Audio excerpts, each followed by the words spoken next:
Hello, Dreampreneurs, and welcome back sa ating channel. So, ngayon tuturuan ko kayo paano mag-set up ng Facebook ads. So, sobrang dali lang. Punta ka lang dito sa business.facebook.com. So, automatic yan na mapupunta ka dito sa parang homepage niya. And make sure lang na naka-login na yung Facebook account mo. So, ang gagawin natin is pipindutin mo tong all tools. Okay? Just make sure din pala na nakakonect yung iyong pages dito sa business.facebook.com mo. Okay? So, may kita mo naman yan dito ah, sa gilid, dito sa under ng business portfolios, tsaka dito sa your account.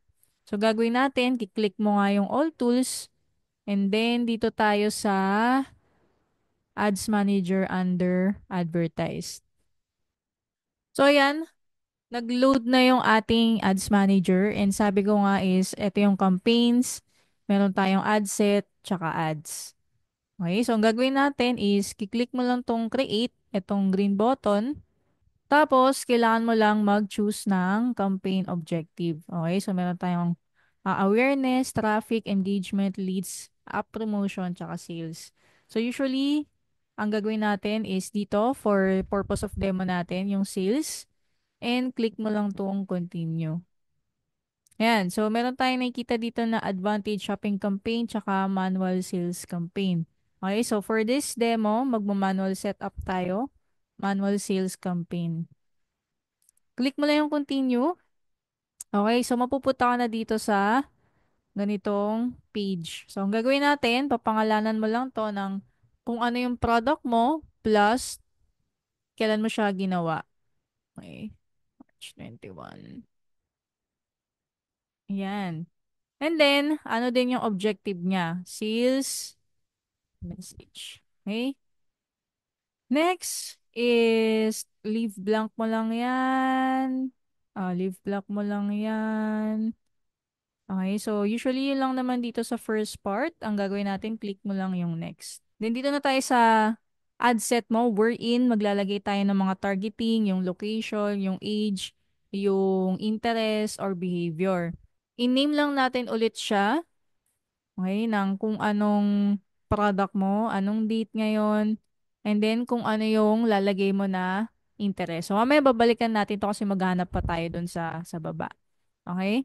So dito, may mili tayo under ng conversion, sales natin, kung website ba siya, app, website and app, message destinations, or call. So usually naman, sa mga nag-advertise ngayon, kapag may mga products or services, more on website or message destinations. So for this demo, message destinations yung i-click natin. And then make sure lang na yung Facebook page mo is yun yung page na kung saan ka mag-ads. And then, dito na tayo sa budget and schedule. So, magkano ba yung budget mo per day for your testing? And then, yung start date mo. So, usually, kinabukasan ako ng 12 a.m. Yan. So, para fresh siya, tsaka gusto ko na mag-start siya ng whole day, no? So, pag ano pa lang niya, kinabukasan pa lang, start pa lang nung araw, mag-i-start na siya. Dito tayo sa may audience control. So, tingnan natin yung ating lalagay. So, okay, goods ako dito na Philippines and minimum age niya is 18. Tapos, language niya is all languages kasi since Philippines naman yung lalagay ko. Okay, but dito I think sa location, pwede natin siyang baguhin, no? So, pwede kang maglagay dito ng United States.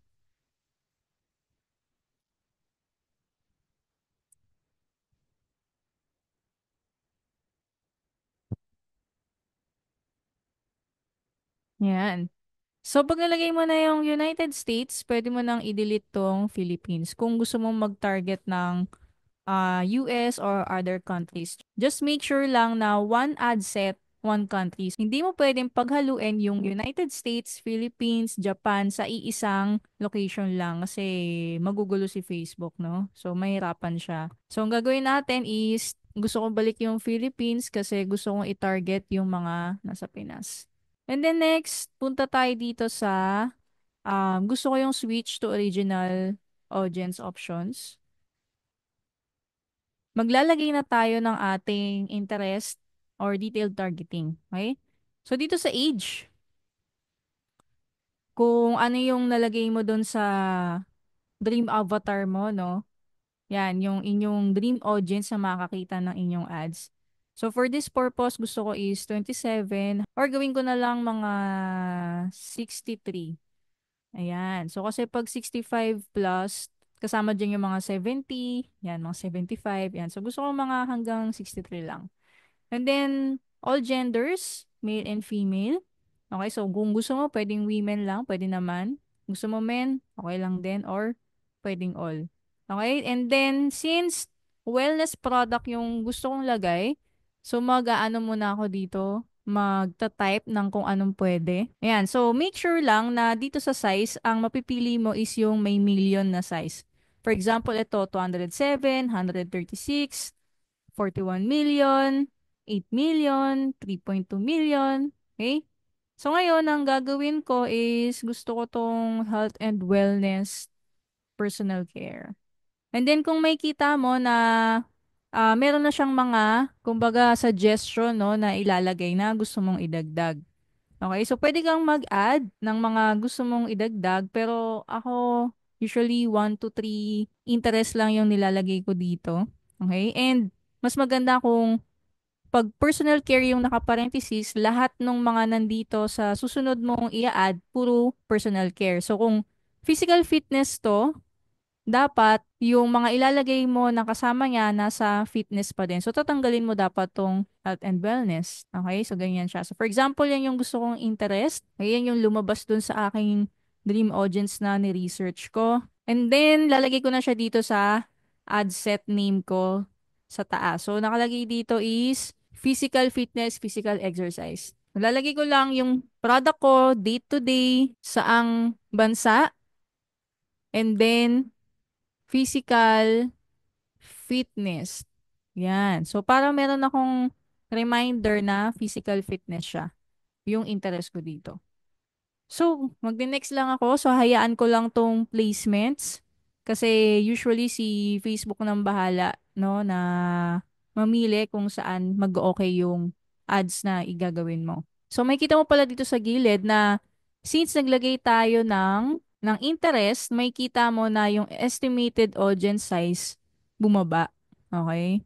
So, kapag wala yan, medyo malaki-laki yan. Pero dahil naglagay ka, so ano na siya, drop down. Okay? So, okay na ako sa mga gantong audience size. So, malaki-laki na yan. Marami-rami na rin yung marireach. So, click ko lang yung next. So, kukopyahin ko lang yung aking name from the ad set.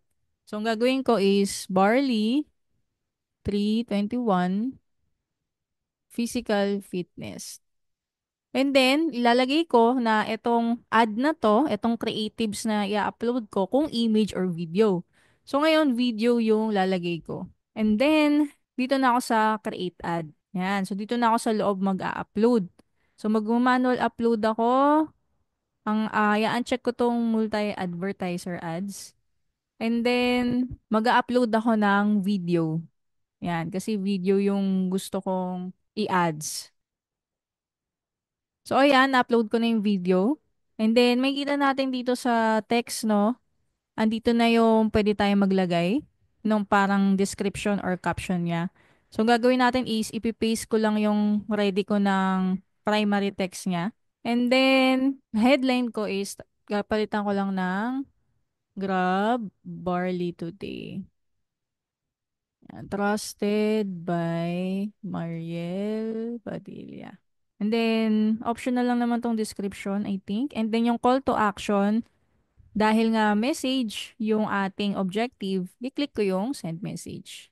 Then, next tayo. Nandito na tayo sa select media crops. So, usually, original lang yung nilalagay ko kasi gusto ko makita talaga ng buo ng mismong user. Okay, yung video kasi para makita niya yung baso, paano siya nagtimpla. So, click ko lang yung next. And then, the other, itong mga enhancement, ito lang yung mga ino-on ko, yung visual touch-ups. So, ito, hindi ko na gano. So, ayan. So, i-off ko na yan.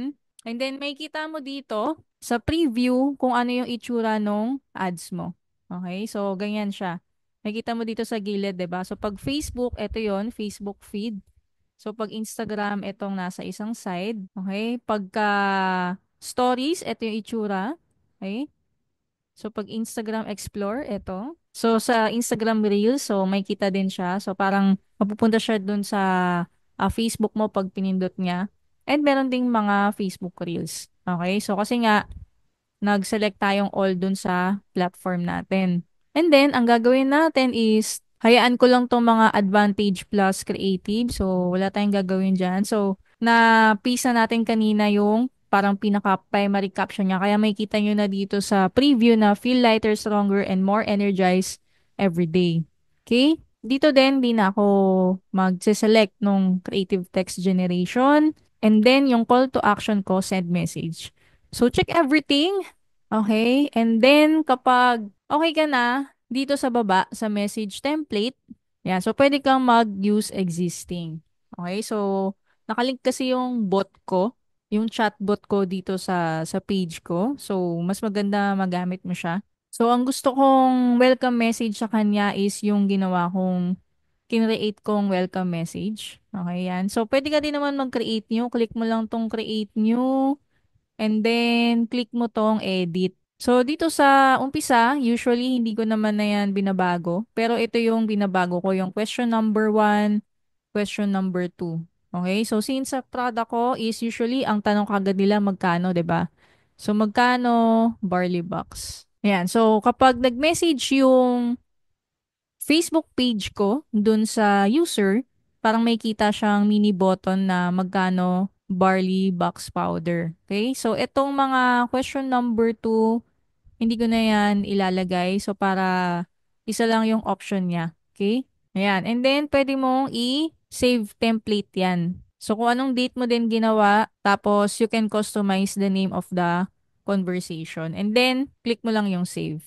Okay? And then, kapag na-save mo na yon, mapupunta siya dito sa existing kapag nag-create ka ulit. So, dahil nakagawa na ako before, ito yung aking welcome message.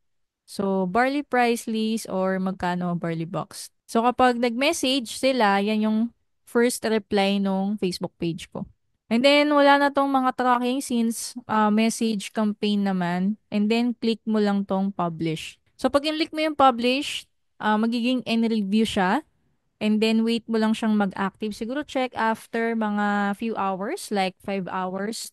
After 5 hours, check mo ulit. Or gabi, bago siya mag-run, siguro like mga 8 p.m., 9 p.m., ganyan. Kung maaga kang nag-set up. Okay? So, pag gabi naman, nag-set up ka ng mga 7 p.m., so check mo siguro bago ka matulog, mga 10. Okay? So, usually kasi, i-review nga pa yung video mo and i-review niya din yung description mo. Okay? Yung caption or yung ad copy na nilagay mo. Okay? So, kung may kita mo sa campaign, ito yung objective natin, right? And then, pag kinlik mo yan, ito yung ad set. Dito yung nilagay nating detailed targeting. The behavior, the interest, the location, the age. And dito tayo nag-upload ng creatives mo, which is the video or image and yung kanyang ad copy or description caption nung creatives mo. Okay, so ganun lang mag-create guys and thank you so much for watching.